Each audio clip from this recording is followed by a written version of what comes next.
please stand and join me for the Pledge of Allegiance. I pledge allegiance to the flag of the United States of America and to the republic for which it stands, one nation, under God, indivisible, with liberty and justice for all.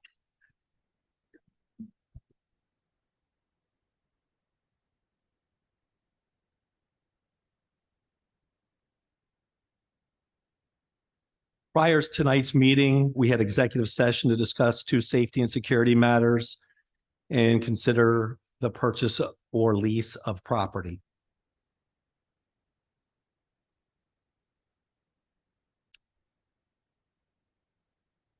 Can I have a motion to approve the agenda for October 10th this evening, the regular board meeting incorporating additions and deletions? Motion. Thank you, Mr. Maurer. Second. Thank you, Mr. Donato. All in favor? Is Mr. Wagner on? Yeah. I am on. Hello, everyone. Sorry I can't be there in person, but I am here and I am in favor. Okay, motion passes 7-0. Thank you. Certainly. Motion to approve the following minutes as presented.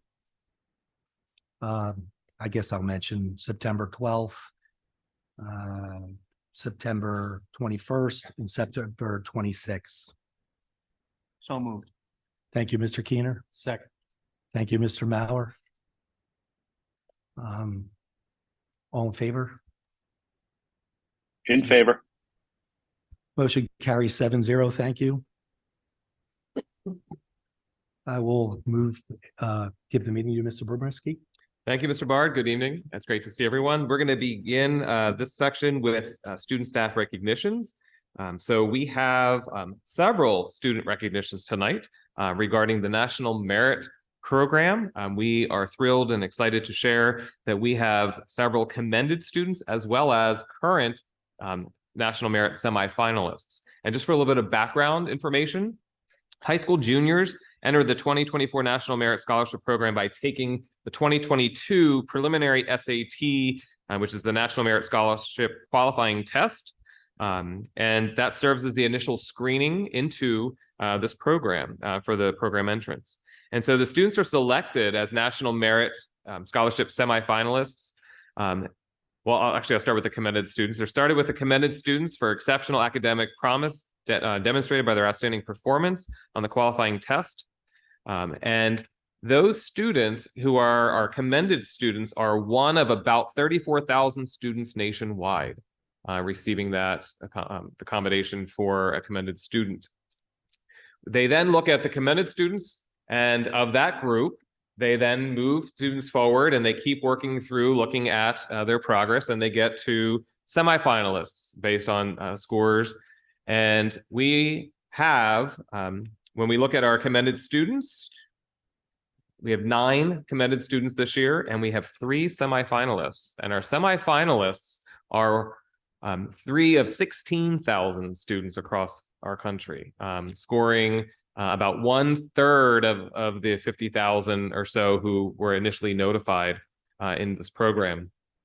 And so now our semifinalists will move potentially on to the finalist part of this opportunity. And should they make that into the next piece, we'll obviously come back and share that with you. But then our finalists will actually be considered up for scholarships as they can look at what they're going to do post high school. So we are extremely thrilled and honored to be able to share with you tonight our commended students and semifinalists. So I'm going to come up. What we'll do is I'll call your name. We'll come up, take a picture back here. So parent or guardians who are here with our commended students, feel free to come up with them as well to be able to get a photo. Not everyone is able to be here tonight because of other commitments. So we're also going to try and get one large group photo with everybody to be able to publish that in our annual report that'll be coming out later this fall. So starting off with our commended students, we'll start with Anna Abello. Is Anna here?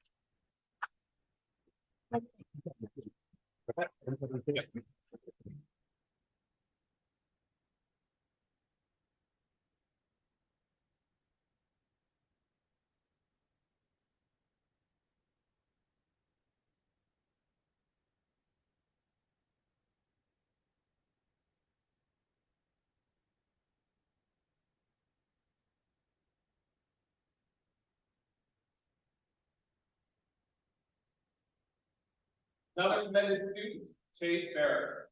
Thank you.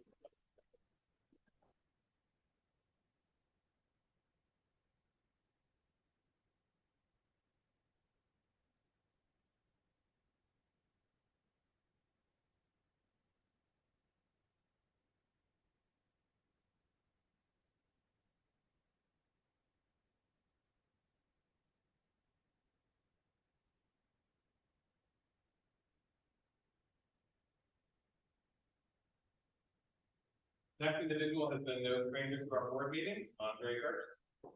Right here. Yeah, let's give him a round of applause. We'll make sure we get that. Next up, Elias Mazzetti.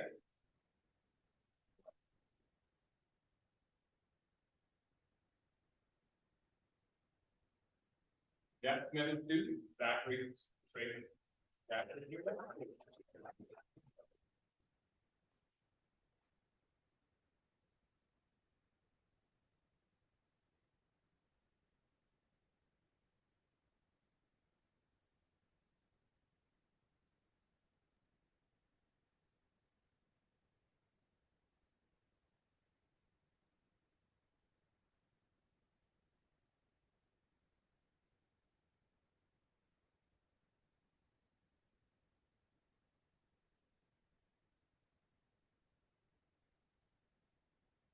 Next up, commended student Aiden Provost.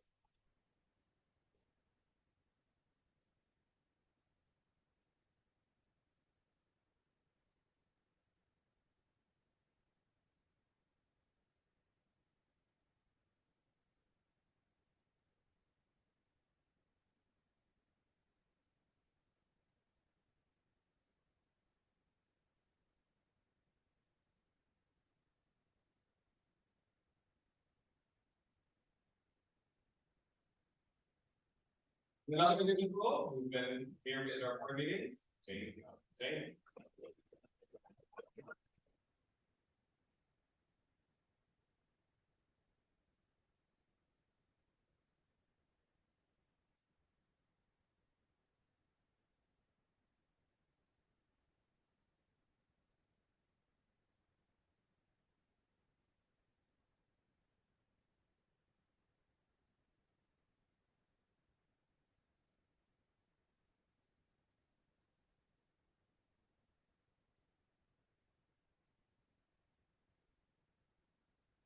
All right, so those were our commended students, and now for our semifinalists. Two of our semifinalists are able to be here tonight. One, Zeke Stevens is not able to be here, but we will certainly congratulate him. But let's give him a round of applause. And our next semifinalist, we have Sonia Dedia.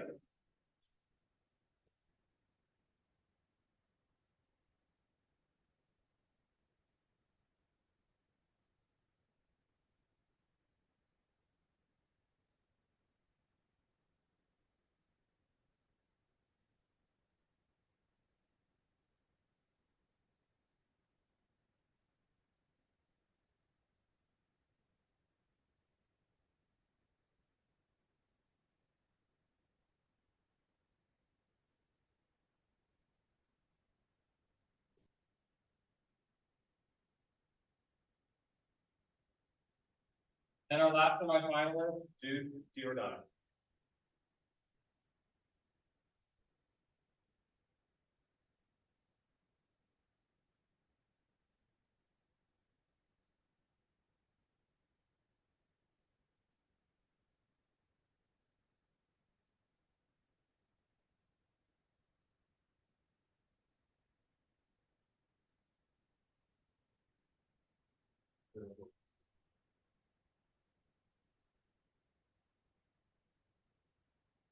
So again, congratulations to all of our commended students and semifinalists. And again, we'll keep you updated as our three semifinalists continue through the process. And if we have any finalists, we'll invite them back to honor them again. So thank you to all of our students for all the hard work, your dedication, and what you do every day. And thank you to the parents and guardians who are here who support them and make sure that they have the great opportunities that you've been able to provide, not just in school, but outside of school in our community. So congratulations to all of you.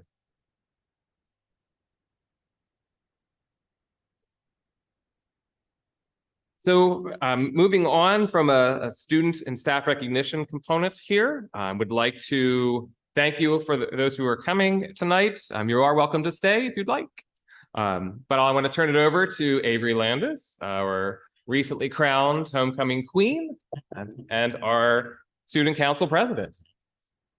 Hello. All right. So this past week was super busy for student council. We had like a bajillion things to do. But Thursday we had our powder puff game, which I think we had the grill up before, and I think it went really smoothly. And I think the environment, it was really nice there. And then we crowned our homecoming king there, Seth Wiggins. And then Friday we had our football game against Wilson, which we crowned the queen there, which I think everything went smoothly when it comes to that. And then Saturday, of course, was homecoming, and I think it was really fun this year, and I think a lot of people enjoyed it. So overall, a very successful student council weekend. Anything from the board for student council? Why was it so much fun? Sounds like it. I mean, I've heard great things about the weekend, Yeah. despite the rain.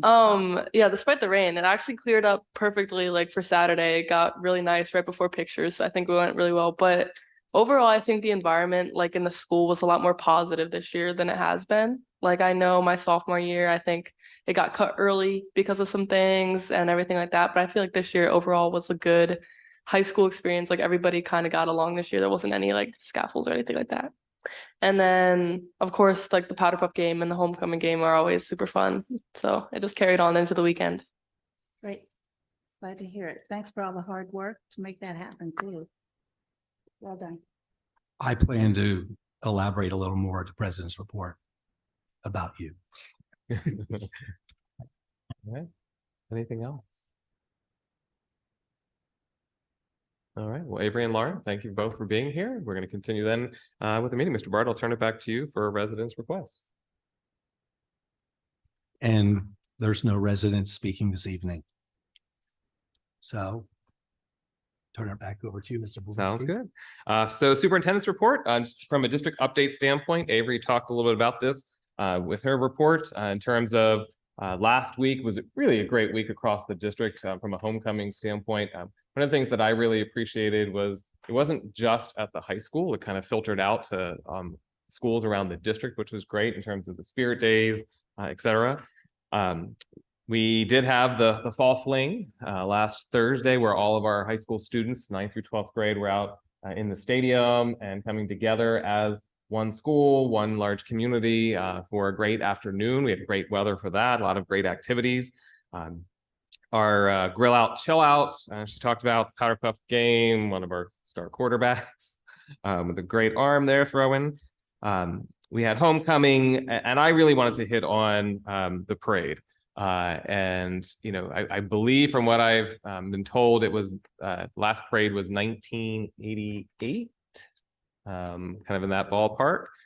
So having a parade where all of our students, staff, community coming together to honor and celebrate our kids, our district at large. Yes, it rained, but the rain didn't stop people from being out and cheering on our students.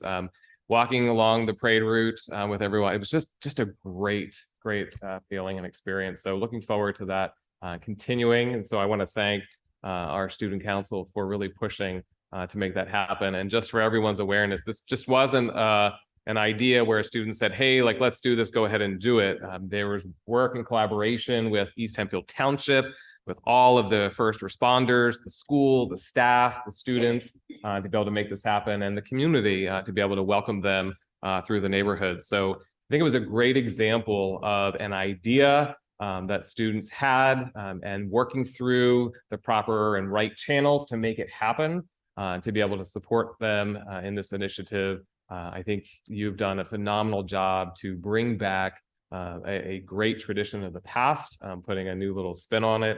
And hopefully that'll continue. And I want to thank the student council for really pushing that. So well done. Just a quick question. Did the classes each do a float? And if so, which float won? Parade, oh, for this parade, we it was like kind of a short notice because we had to get like it approved first, like, and it got approved in like September-ish, so there wasn't enough time for each grade to make a float. That's hopefully our goal for the following years to kind of expand with each year. This year we kind of just had all the sports teams came and walked it and threw candy, and then we had the homecoming court. We were on like convertibles, and like some of them were walking, and then it was there were like fire trucks and everything. They had to leave, I think, mid-parade.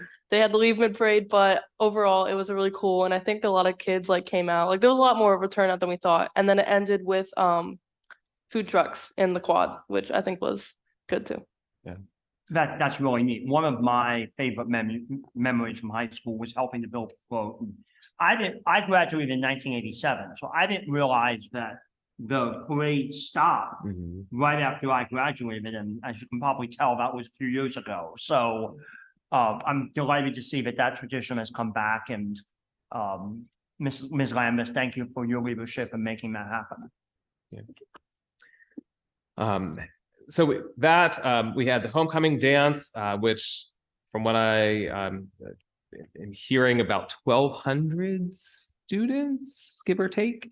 And just a great event for the students to be able to come together, and just a lot of fun there. And then it concluded on Sunday with the National Honor Society induction. So it was a very busy week across the district, but it was a lot of great celebration and a lot of great activities for students and staff to come together. And it really showed the dedication and passion of our students and staff to say, let's do this together, and there was just a lot of great fun. So thank you, and thank our staff for their willingness to do all of that.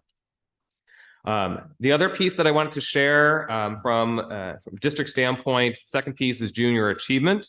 As you know, and we've talked about here before, all of our sixth graders in the district participate in the BizTown program, part of junior achievement, where they learn basically about careers and jobs and how to interview for jobs and write speeches. And then they go through a lot of lessons, but the culminating project is they actually go over to BizTown in York, and they run a city for the day. They have an election for a mayor and district attorney, and kids get paid, and they learn about banking and all of the jobs and industries that they run. And they have specific jobs for that day. And that can't happen without a lot of dedication and support of volunteers. BizTown is a really great organization, but they are so dependent on volunteers to make that happen. So these next three things, BizTown, yes, and the STEM Summit, is really a plea that I'm throwing out there to our community. You're going to see messaging coming out over the next several of weeks, but we really need your help to share the message that we need volunteers to make these great experiences happen for our kids. So BizTown, that comes up in around the February timeframe for our sixth graders. So teachers will be reaching out for chaperones for that experience.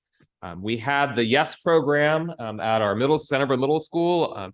Mr. Keener was there and working through manufacturing with students in one of the sessions. That event, I want to say approximately 70 volunteers were needed to make that happen, which was great. And so I'm thankful, Mr. Keener, that you were able to be there as a volunteer. We have the next opportunity we have, which is huge, is the STEM Summit at our high school. And that is on November 8th and 9th. Talking to Dr. Becker today, who's helping coordinate that at the high school. I think we're short about 10 volunteers on one day and about 12 on another. So we've got a really great jumpstart on recruiting volunteers. But you may recall last year, we had the STEM Summit on the first day, because it takes 2 days with all of our students. And at the same time that was going on, our girls volleyball team was doing an amazing job and won the opportunity to host one of the postseason games. And so a lot of people pitched in, rolled up our sleeves, and we tore down the entire STEM Summit that afternoon, set up the gym for the volleyball game. After the volleyball game, which we won, we tore down the volleyball court and put back up the STEM Summit so that was ready the next day for our students. We may be in a situation where that may have to happen again this year because our girls volleyball team is doing a great job this year. So we may actually throw out another message that on a given night after a volleyball game that we need some volunteers to help set up So stay tuned for that. But if you are available, it is a really great day. You do not have to have STEM experience, STEM knowledge. Everything is provided for you. It's just a great experience for kids to learn about different professions. I know several board members have been able to participate in the past. So if you are able to volunteer, you can either let me know or reach out to Dr. Becker and let her know so that we can get you signed up. So that's BizTown. Also want to share, this past summer, we were approached by some members of our community they were trying to find ways to help our community at large learn more about the community and some of the needs and some of the challenges within our community. So we've been kind of working back and forth to provide some suggestions. Again, this is a community effort. This is not a district piece, but the first topic that they wanted to kind of help people in the community understand is the food insecurity around Hempfield, particularly because all of our PTOs at our elementary buildings have supported power packs, and we offer power packs for families who need additional support with meals. And so there is going to be a meeting, and we said that they could hold it here because it's a power pack day, so trying to pull people together. But all future meetings are generally going to be out in the community. So information, I believe, was posted, may continue to be posted on some external sites, but it is something that is coming up. So I just wanted to share that. We will share some information at that meeting just about some district numbers with regards to our needs of our students with regards to free reduced lunch. So we'll talk a little bit about that, but then we'll turn it over to Power Packs because Power Packs is going to be kind of sharing about what they are and how they support our community and how people can help if there's a need. The last thing that I want to share from a district update standpoint is that our marching band was invited to Harrisburg today to the Department of Education. The Department of Education did a large kickoff because PDE is moving their building back to what's called the Forum up in Harrisburg. It's kind of right either behind or in front of, depending on which view you're at the Capitol. So all members of PDE were there, and our band 4 years ago was invited to their kickoff, and so they were invited back. So Dr. Musser, Mrs. Burkholder, and myself and Mr. Landis went with our band as they performed for the staff at PDE. The Secretary of Education was there and spoke. The governor was there, spoke to the PDE staff, but our students did an amazing job. And it was the proper setup in some ways for our students because behind them was the building. And so as they were playing, the sound just really reverberated right off that building. And I mean, people were just stopping to listen to our band play, which was awesome. So it was a great afternoon. So with that, the only other piece that I have is just an informational piece because I've been asked at times from some of our board members, how many positions are here and what are we doing with this particular role, particularly around things around like our social workers, school psychologists, counselors, et cetera. So I just wanted to provide just a brief update of where we are with current staffing and positions today in our social service, health and wellness. So I want to start with our nurses. We have 8 certified school nurses and 16 health room nurses that's split and share between our buildings. As you recall from a board, we came to you over the last couple of years to talk about increasing our nursing needs and nursing staff. And so we were able to do that. We have a BCBA, board certified behavior analyst on staff here in the district to be able to support our teachers, our administrators, our students when we have really behaviors that are kind of atypical and we need additional intervention or supports. So that individual does also provide trainings to our staff. That is actually a very difficult certification to obtain. And that is a national certification, if I'm not mistaken. Dr. Busser, is that correct? When I started in the district, we had 2 social workers. We now have 4. So that is a great piece to be able to kind of split up our community within our social workers. They certainly can pitch in and help out. We have 19 school counselors. We have 1 at each elementary building. We have 2 at each middle school, and we have 8 at the high school. We also have 7 instructional support teachers at our elementary buildings where they work with students, work with teachers. When there's an academic or behavior need, a referral is made. That individual will help the teacher put interventions in place and then potentially at times meet with families. And so looking at all of that, we have 53 staff members connected to whether it's counseling, school psychology, social worker, health, wellness in our district. We also, in the past, we've had a couple different companies providing school-based counseling, where when students working with their parents or guardians and their medical providers determine that a student needs counseling, the parent will seek that counseling outside of school. But we actually have the services in school where if it works with their medical insurance, they can actually get their counseling services in school so that kids aren't having to miss school or appointments in the evening. So we have actually, instead of having multiple, which caused some challenges for us, we have one company, community services group that services all of our buildings. That has helped bring down wait lists, which has been good. And then this year, we increased our student assistance program, otherwise known as SAP, from 3 days a week to 5 days a week across the district. Dr. Musser, did I miss anything? So I just wanted to share that with you because I know that has come up over time, that as we've been working to provide those supports for our students, I wanted to make sure you have that information. And that, Mr. Bard, other than the calendar events for you to note, concludes my superintendent report. Thank you, Mr. Burmiski. Appreciate that. So for the president's report, I'm going to do what you did as well, Mr. Burmiski, and recap a little bit on the past week. It's not a secret that this season, football season, is near and dear to me for a lot of reasons. And I live the week coaching Tuesday through Thursday, sometimes Monday JV games at the Hams Hanfield Association of Midget Sports B team, which I've been doing since before my son was even old enough to do it. And he's second year in college now.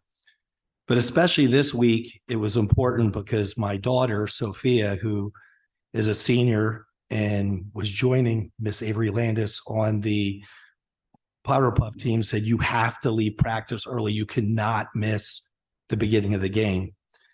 So we were excited, and up to even getting into the stadium, there was a line from both entrances to get into the stadium.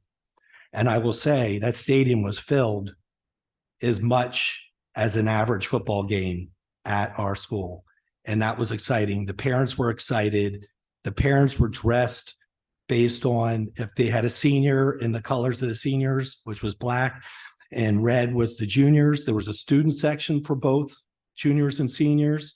There were other athletes, male athletes, that were dressed as cheerleaders, and they were in front doing the same cheers the cheerleaders do to get the student section motivated. I mean, and the sideline was insane how many players each team had. And for me, from a coaching standpoint, I was like, oh my God, how are they going to play all these kids? And my daughter, Sophia, had already explained, well, you either play offense or defense. You don't play both. But that's not true. Because we have a star in this room that is not just student council president, not just homecoming queen, not just works at a restaurant in Mountville often, which is where I met you, I think 2 years ago. And you actually said hi to me as Sophia's dad. And then I recognized you. Amazing, this woman, young woman. And I had mentioned in the last meeting about her having an incredible arm. So the first half of the game was extremely competitive. Actually got me nervous because usually the senior team wins, but it was a tight game. And mostly because the receivers were stopping running to turn and look for Avery's ball that was sailing over their head because they stopped running. However, second half, that all changed. And they caught up with your balls, and it was unbelievable. I mean, she literally throws the ball 40 yards in the air. That's crazy. With a good spiral too. The terminology is on a rope, okay? And that's what it was. And after the game was over and they won by 2 touchdowns, everybody's happy, and parents are happy. The kids are excited. And I go to Sophia, I said, I thought that nobody plays both ways. She goes, we had to win, Dad. And for that, Avery has to be on the field the whole game. because she was also leading the team in sacks on the line. So, and the kids embraced it, and they only cared about their team and winning and what was going to make that happen. And I just have to say, for you to be able to lead in so many different directions, this student body, that is going to take you so far in life. And you have a smile all the time. Yeah. It's amazing. It's great. And when your daughter can come home and just talk about how great Avery is, that's neat when, they get together to do that. So we loved that game. And then I got to move on to, like everyone else, the parade on Saturday in the pouring rain, which was amazing. I had a friend that was driving one of the convertibles. I could not believe he had his convertible open for the pouring rain. He was like, it's just leather, it'll dry. That was to carry some of the homecoming court. Also, I ended up with about a bucket full of candy that I didn't need thrown at me from the different teams. But that was awesome. And then Sunday evening, for the first time, I had the honor of doing the opening Induction. the opening remarks for the National Honor Society inductees junior class. And it was somewhere around 130 students. 30, maybe 133. There were a couple who couldn't make it. Every single student was glowing. Mm. It was, some people are, in my memory, bored of that event, even though it's such an honor. But every kid came through with gleaming smiles. So you bringing up, I actually have to rewind, you bringing up about just seemed like things were happier. That I agree. It was amazing. And then the rewind, the homecoming dance, I've had years where my older son, they left in 15 minutes. My daughters were there for over an hour and a half. And when they came home, they were like, Dad, it was fun. So that's just awesome. And that's part of your leadership too, and your team. So I just want to thank you because it was amazing. And as a parent, it was awesome to watch your kid enjoy so much of everything. And that was a long president's report, but don't worry, the rest of the agenda is short. I want to interject. 5 years ago, my daughter was a senior, I think, when she did Powder Puff. No trouble getting in. I mean, there were hardly any students there. There were a lot of boyfriends there, to be honest, because I had to sit next to one. But everybody was, enthusiastic, but there weren't a lot of people there, parents or students. And what I'm hearing is exciting because this year seems to be a real coming around and a turning point from the routine. And then we went through COVID, which was awful, and coming back and readjusting and kids settling in and parents figuring out, Schoology again and kids getting back into school, all levels. And we're just hearing real positive reports. And I attribute that to not just the administration, not just the teachers, but our student leaders. And when I saw those 130 something kids yesterday, they got called up in one name at a time. One of the pillars of that honor society, and if you were in honor society, you don't remember this, but one of the pillars is leadership. And so that day, that evening, as they left, they were charged with the responsibility of being student leaders. And it seems to me they were already doing that. And if they continue to do that, I'm just really proud of our students and excited for what's coming ahead for them. So thank you. Pass that along to everybody. And I know James said you ran out of candy. They ran out of candy at the for kids wherever he was tossing out candy, but small problem for a great weekend. So thanks. I really appreciate all the kind words. It really means a lot because student council, especially, we put a lot into making sure this weekend went pretty great. And like you said with COVID, I feel like there was in a routine and COVID kind of shut everything down. And these 2 past years, I feel like we've tried to re-spark the high school, I guess, environment. And I feel like especially with this senior class this year, I feel like we're more connected as like what I've seen in the past, and that's just passing down to each grade. Like they see how we interact with each other and how we are so like intense for football games. Like we got like 3 rows of seniors packed. Like whereas like some seniors last year were like couldn't really care. So I feel like it's super important that they see how connected we are as a school and they kind of start to follow suit, even if like the score is not going our way. Like we're still there and we're still cheering. So I feel like it's super important, and I definitely see that, and I'm glad that other people are starting to see it because I think that's what makes Hempfield a little bit better than everybody else. Feel strong. Great. Good. It's more fun to talk about the kids and the school activities than anything else that we do. So thank you for the great No opportunities. Okay, moving on to representative and adjunct reports, Mr. Keener, Lancaster County Career and Technology Center. Thank you, Mr. Bard. The Joint Operating Committee met at the Mount Joy campus on September 28th. It was a routine meeting. The minutes will be available soon. The next meeting is October 26th at Willow Street. Any questions? We will not have a report from Mr. Maris on IU 13 tonight. He had a pet emergency this evening, and we're thinking about him. Moving on to Hempfield Area Recreation Commission, Mrs. Johnson. The board has been meeting, the last time, we don't meet every month, it's like every other month. We're examining and thinking about the future and strategic planning, and we're contributing, each one of the board members is contributing 3 things that we think we ought to be focused on. And the 3 things Mr. Wagner and I agreed on was childcare, and coordination with the community with increased membership. There are a lot of other things going on over there too as well, a lot of positive things. So thank you. Thank you, Mrs. Johnson.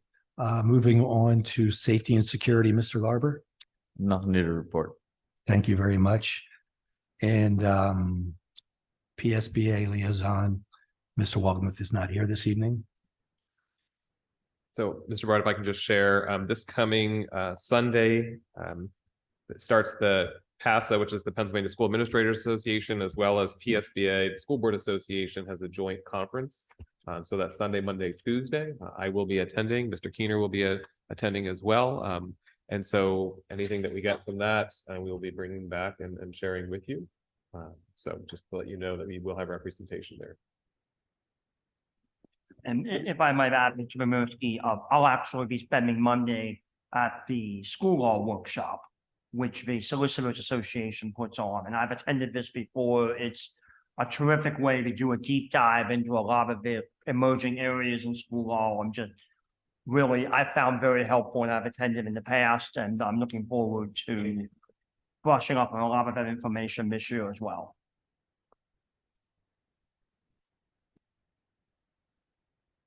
Okay. Thank you, Mr. Bobrisky. Is that everything for that? That's it. then? Okay. Moving on to standing committees, buildings and grounds. Mr. Donato is going to fill in for Mr. Maris. Yes, at our last buildings and grounds meeting, the big thing, we received the initial report, whatever you'd like to call it, for the feasibility study. Probably the greatest summation, doing nothing other than basically giving the buildings the needed repairs without changing the structures or adding or improving anything, is in the $200 million range for our buildings over the next, I believe it would be 5 years or so at that. Our next meeting then is October 31st, which will be a follow-up with that. They'll be giving us, if I'm correct, Mrs. Hall, more detail and actually giving us the report at that time with recommendations on how to proceed. But, you know, I have to share this for the public that we're looking at spending some money along the way, and it's unfortunate, but we have to do it because there are some great needs in our buildings. And any questions? concludes my report. The next meeting's October 31st. But you said if you win the Powerball that you're going to help pay for the school. Yes, Okay. except I have to play. Yeah. I did actually play last night. I think it's like 100 or 1.75 billion. Yes, Okay. That'll cover our needs. hopefully. Holding you to it. Thank you, Mr. Donato. Moving on to finance, Mr. Maurer. A couple of quick things. At this point, Pennsylvania and the federal government haven't passed all phases of the budget yet, so certain levels of funding are being delayed going out to our school districts. Fortunately, our collection cycle on our side of the equation is very strong, and our local taxpayers have a very high rate of compliance, so they pay early and they pay the full amount right up front. So our cash flow is looking good and will continue to get stronger in the next month or so.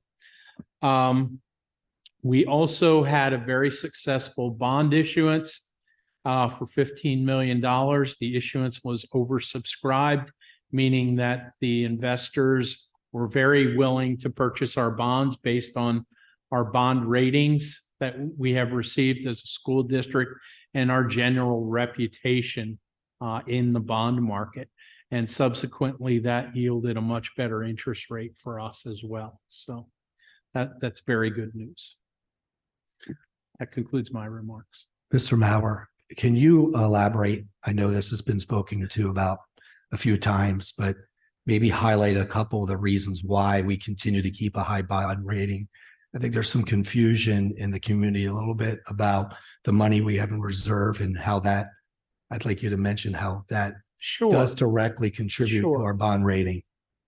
Well, as a school district, based on our size and the funds that are available for us to collect as taxes, an index is created by Moody's, which is an independent financial rating system that looks at all kinds of people looking to borrow and receive funds. That's corporations, it's school districts, it's all kinds of entities.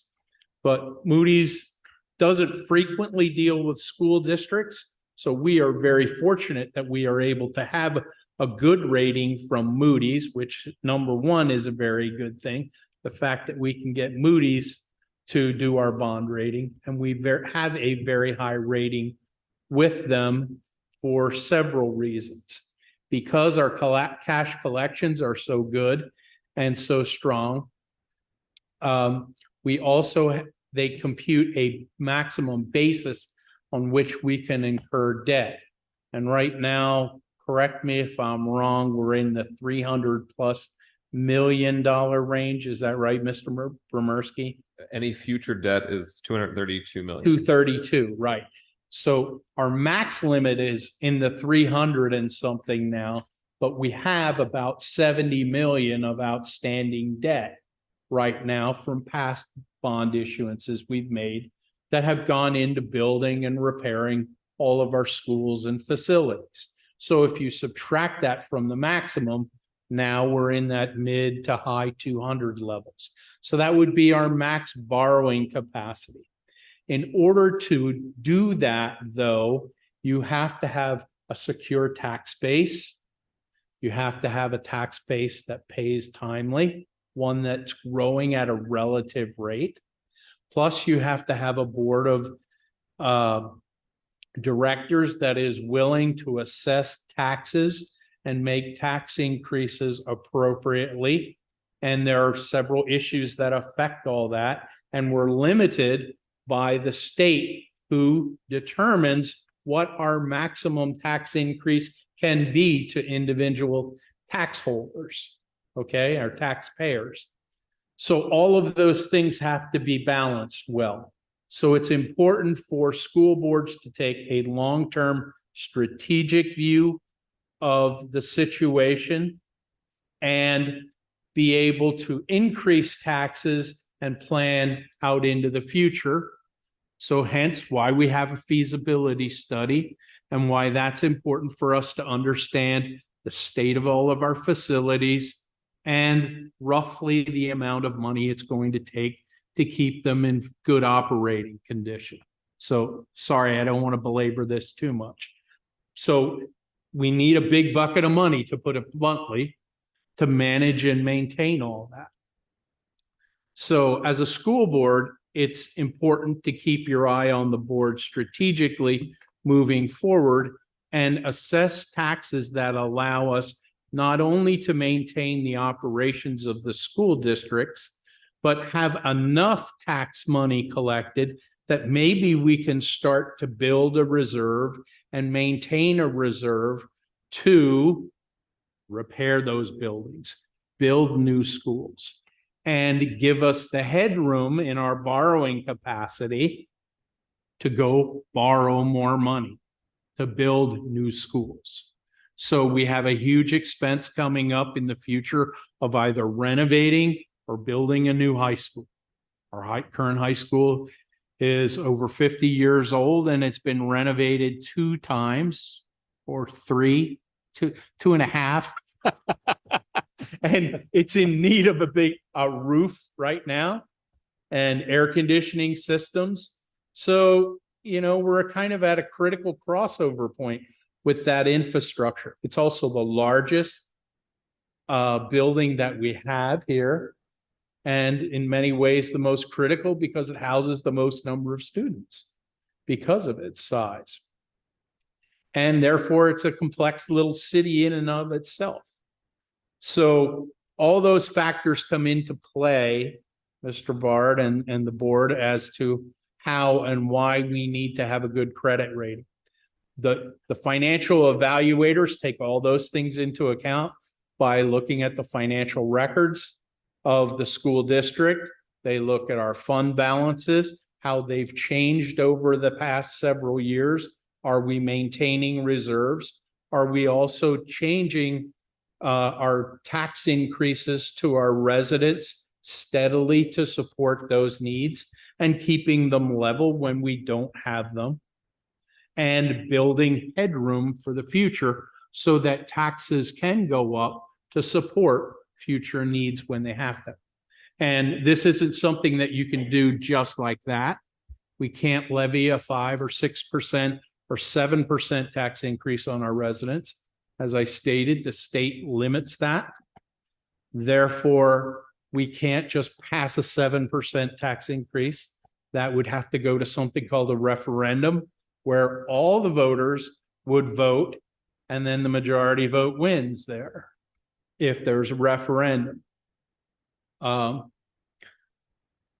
Otherwise, the school district can vote in tax increases that meet those state mandated thresholds, but they have to be high enough to build the borrowing needs and capacity for the district in the future. That's what we're working on. That's why we made this initial borrowing for $15 million. Plus, there was also a special tax advantage to the district this year on any future earnings on those funds. That was a one-time opportunity that's available only for school districts under the federal guidelines. So that's why we took advantage of that $15 million bond opportunity. So Correct me if I'm wrong. Can we not do that potentially annually? you could, yes. And then another thing, I'm not trying to interrupt you. I'm going to ask you a question No, specifically. go ahead. Our reserve that we keep, Yes. approximately how many months of payables in the event the state wouldn't pass a budget in June when we have to Yes. pass ours? Our reserves, if you look at our reserves, and legally, if you look at the reserves and the footnotes in the financial statements, we are only permitted by state law to carry a maximum of 8% of our annual revenue. Okay, how many months are there in a year? 12, right?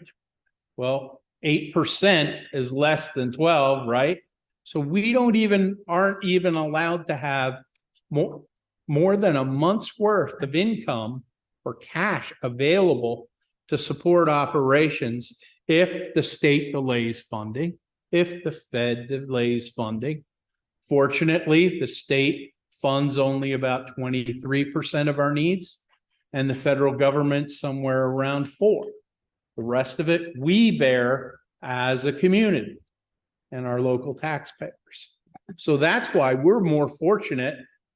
It puts more onus on us as taxpayers, but we're in a little better control of our own destiny.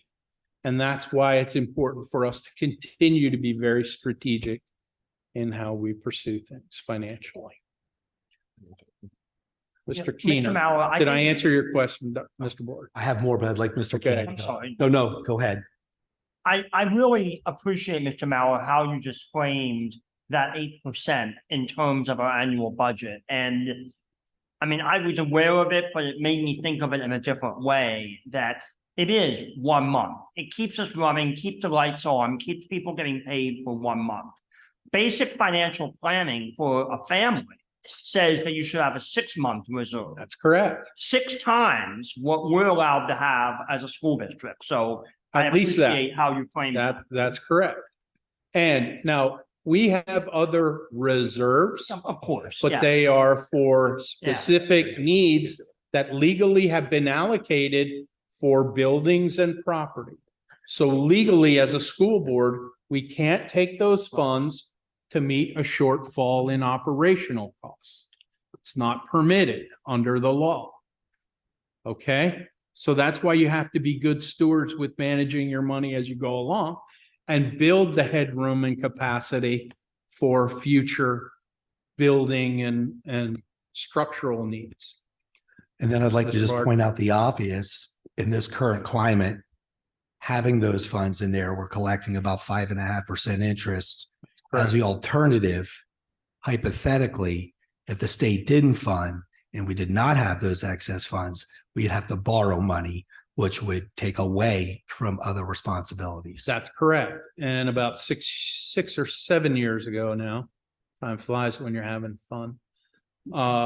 When the state delayed passing a budget for over 9 months, many school districts had to go out to the public banks and the public marketplace to borrow money and create financing facilities that really aren't there and available basically on a day-to-day basis. So they had to go to the public sector to borrow money, which for you and I costs us more money as taxpayers, right? A lot more than we'll ever get from any investments that we have from a banking institution. But as a district, that puts more burden on the district because they're paying more for that money. And now they're in a fiscal crunch and they're using up all of the headroom and their financing and borrowing capability. So consequently, their bond rating shrinks and their ability to get money in the future goes down. And any money that they go to get is going to cost again as much, probably 30% more on average. Does that make sense? And then another piece. Isn't it true that a large part of our debt will be completed in 4 to 5 years and then all of it in 9 years of our current debt? Yeah, we're in that range. to that. We're in that 5 to 11 year range, I think, Dylan, if I remember. You're very close. in your That's why statement. it's was good for you to mention our max debt limit right now. That's As it drops correct. off, we get more. So it's an ideal time for us strategically to be looking and planning ahead because the district's debt load is declining. It's roughly at 70 million now, and it's going to be declining over the next 11 years down, theoretically down to 0. And in the interim, when we had debt, we refinanced it and saved our taxpayers about $8 million of interest on all the other financing that we had left. And that's why we have roughly 70 million now, but it's at very low interest. All that money is costing us about 2% or less right now. Okay. So it's almost like free money in terms of the marketplace today. You can't even think about getting market money like that today. Well, aren't we getting an arbitrage benefit on this most? Well, we recent are. round? That's precisely why I didn't want to go into a lot of detail and bore people with that. Thanks But to that's Mrs. the- Hall and. that's the Yeah. tax advantage that Yeah. is availed to us doing that $15 million Yeah. slot bond financing. So Mr. Maurer, with you being on the board now 12 years, you just celebrated your 12th year anniversary. Thank you for working with everybody on the board in the past 12 years to put us in a position that I would say is extremely formidable. And there's been some confusion out there because some of this stuff is higher level than people pay attention to every day. But I think it takes a group of people that don't necessarily 100% agree to come to the best case scenario. And you've been a big part of that. So thank you. Well, thank you for the remarks. It's been my pleasure to serve this community for the last 12 years. I will miss it in some ways, and in others, I surely will not. But I have to say, I still like to manage large amounts of money. It's been my thing for the past 40 years. So Well, play the Powerball. Maybe you can manage that money. what's that? Play the Powerball. Maybe you can manage Yeah, that. that's right. Well, that I money. would go along with Mr. Donato and say I would do a significant contribution to the Maybe the, worthwhile school naming the high district's school after funding. you. Mrs. Tribos, can you make sure that that's enshrined in the minutes? Yes, what we should do is ask for a special tax exemption because of the size of those winnings to the IRS and have them donated to a public institution. That's what I would do. If I can just jump in one thing, and I did share this with the board, but I do want to let our community know, as you go through this process with the Moody's rating, there's a lot of work that has to be done to compile and provide a lot of answers to questions as they go in and looking at it. And our financial advisors shared with me, and I know I shared this with the board, but I want, again, the public to know that Mrs. Hall and her team just really did a phenomenal job pulling this together. And I'm actually going to read what they said, because I think it's really critical. So, you know, just what a great job they did on the rating call, providing such comprehensive answers to the questions. Our financial advisors share that they've done a lot of rating calls, and it's very rare not to have requests for additional information to be provided to the analysts. So, Mrs. Hall, to you and your team, thank you for all that great work that was done to get that AA2 rating, and there's only 2 ratings above us. There are only 2 AA1 and ratings above AAA. us. So, And it's very rare for any public school to have a rating that high. so thank you. Thank you. Well done. Thank you, Mrs. Hall. Your team did an outstanding job. I didn't expect to talk that long, Dylan. Thanks. I didn't warn you. Sorry. That's fine. You did better than I do without a warning. Thank you. Moving on to education and programs, Mrs. Johnson. That's kind of a hard act to follow. We'll be meeting, if you want information, the minutes are posted and approved. Our next meeting is October 19th. And if you recall, that's the meeting when, correct me if I'm wrong, I know Dr. Dandridge isn't here, that, excuse me, that's the meeting that we're going to get the first results of the inter-school testing from the elementary students with the pilot programs of Savas and My Perspective and Wit and Wisdom. And we requested that data in the spring, which is part of our responsibility to make decisions that are data-based. The board didn't go ahead and vote the way many of them wanted. We kind of found a parliamentary way around it so that we were able to continue piloting both programs to get more usable data, and we're collecting data just within our own schools rather than reaching out to other school districts that they just don't meet. Well, they're just too different. So the comparisons really were not good, valid comparisons. So we'll be getting 3 sets of test data. And this is the first one that we will be getting. And we'll also get an update on how the different, both publishing companies are really working hard, providing good training and assistance for our staff, which is extremely helpful, and getting some positive results from both curriculums. There's different approaches. They're both good curriculums, and so we'll see which one is the best, not for what we like, not for what who likes, but for what's best for our students. And in the end, that as a school board is exactly what we're supposed to be doing. And so just hang in there, and we'll know by next spring what the data tells us. So. Mrs. Johnson, just to add to that, I did my second round of visitations to the buildings, and in the elementary schools, I went into Dr. Damage took me into several classrooms that are piloting each of the programs, and with the consultants and things, but the teachers are working very hard. I talked to the teachers for both of the programs. They seem very trying their best to make it work, and they appreciate the help they're getting, but they are working very hard at this. So I think we'll, at the end, have some legitimate results to look at as we move forward at the end of the school year. It's a big learning curve to learn a new curriculum, no matter how much you prepare in the summer. I've done it. And I'm going to go out on the limb. I think one thing the teachers do not want to hear is we're going to pilot it again.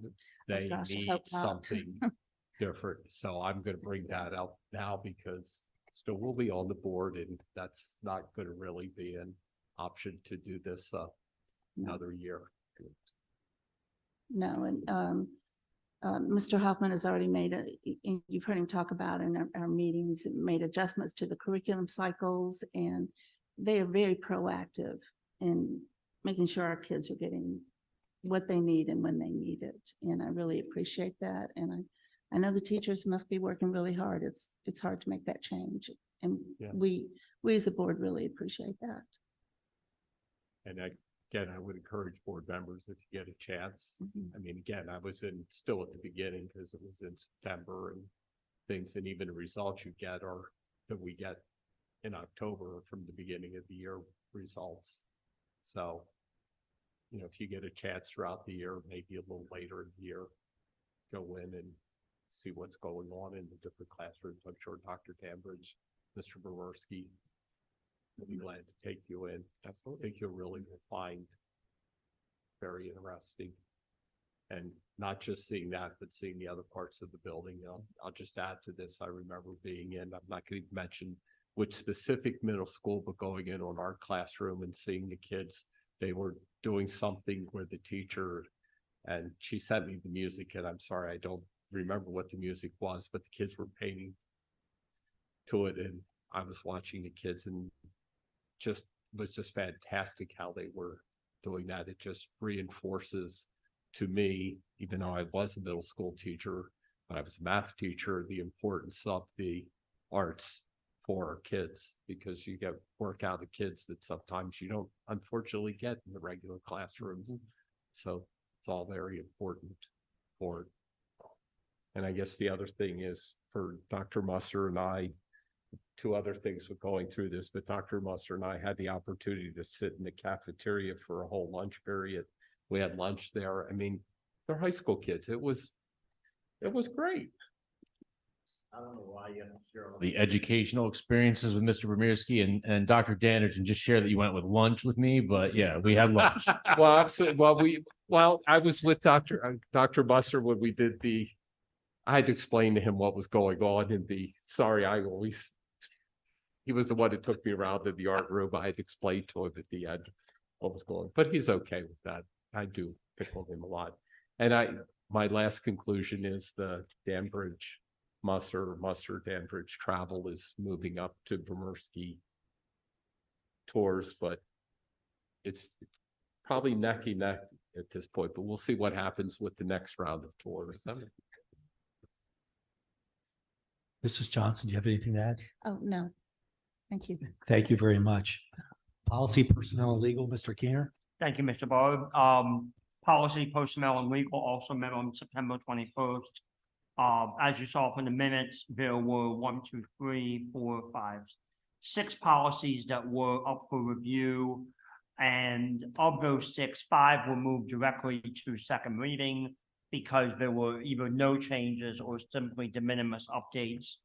The board did spend significant time discussing policy 212, reporting student progress.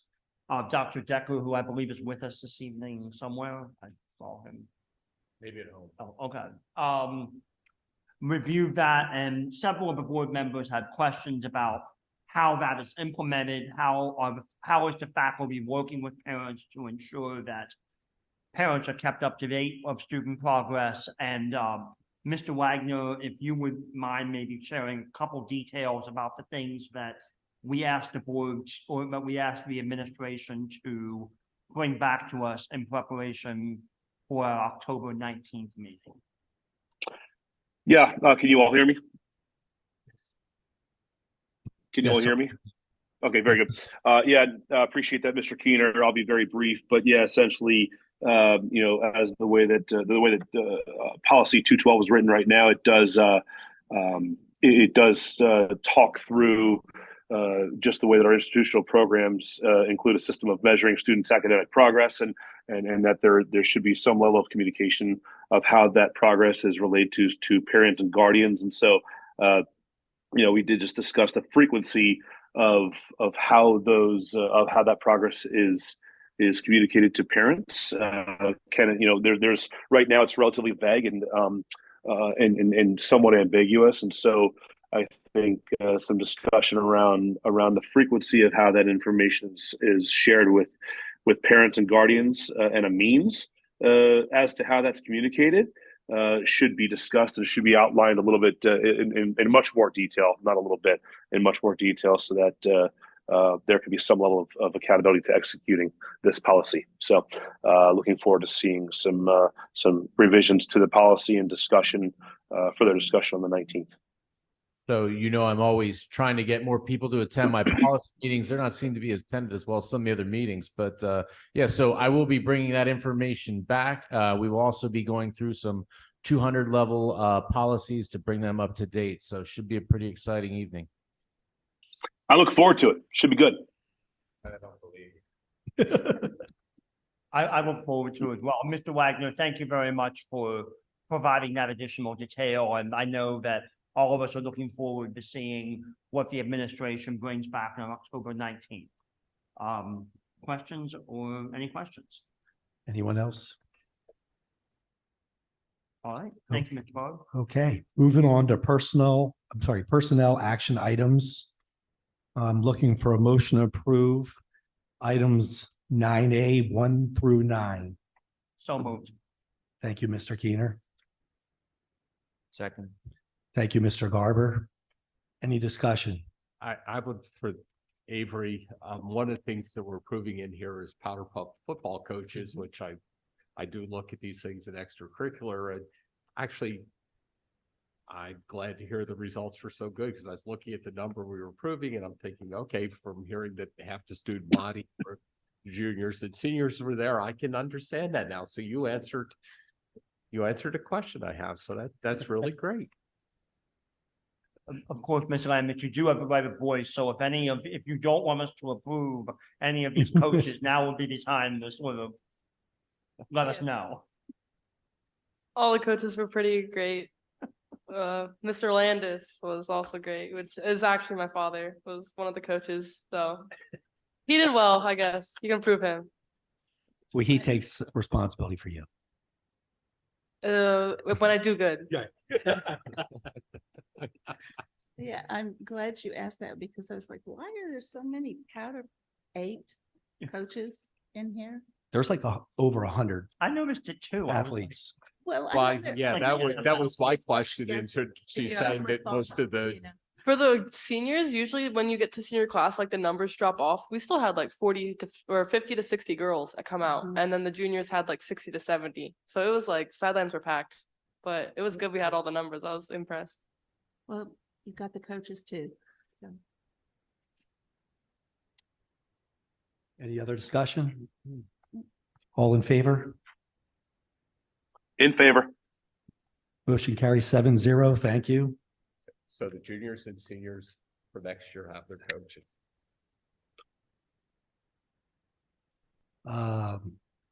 Motion to approve financial items 10B through 10E. So moved. Thank you, Mr. Donato. Second, Thank you, Mr. Maurer. for discussion, I'm not sure if I'm out of order here, but I'd like to note that Buildings and Grounds and Finance is scheduled for Halloween night on October 31st at 5 o'clock. I've already had a board member tell me that they will be leaving by 5:45 or before.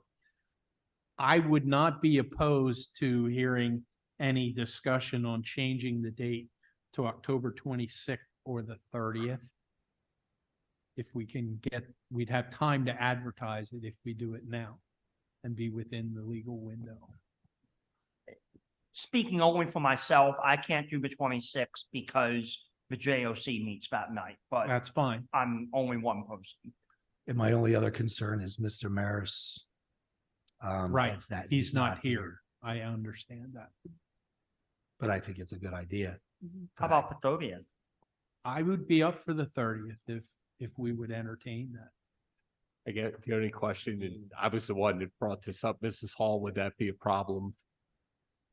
So with- since we are having the architect back, I do need to make sure that they'd be available because they're scheduled to come in on the 30th. Okay, I forgot. I mean, it's possible.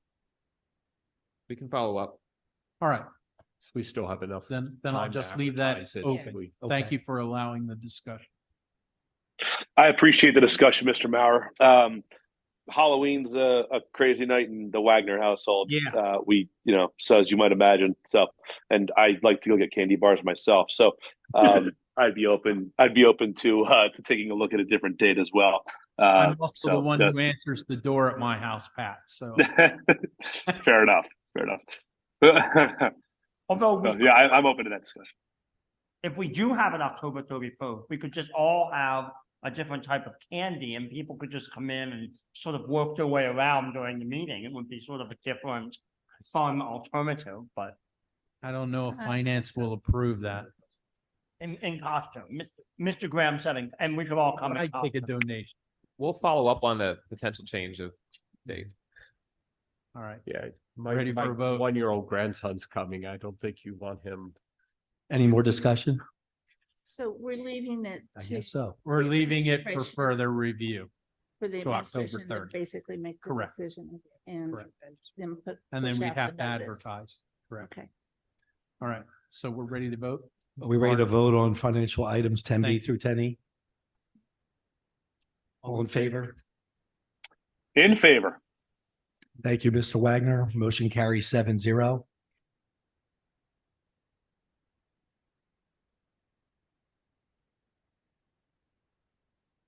There are no buildings and grounds action items.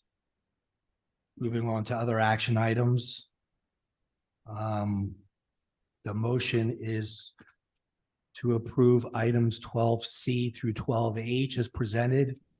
There is no item 12B, as there's no policies for first reading at this time. Can I have a motion? So moved. Second. Thank you, Mr. Donato. Thank you, Mr. Maurer. Any discussion on these items?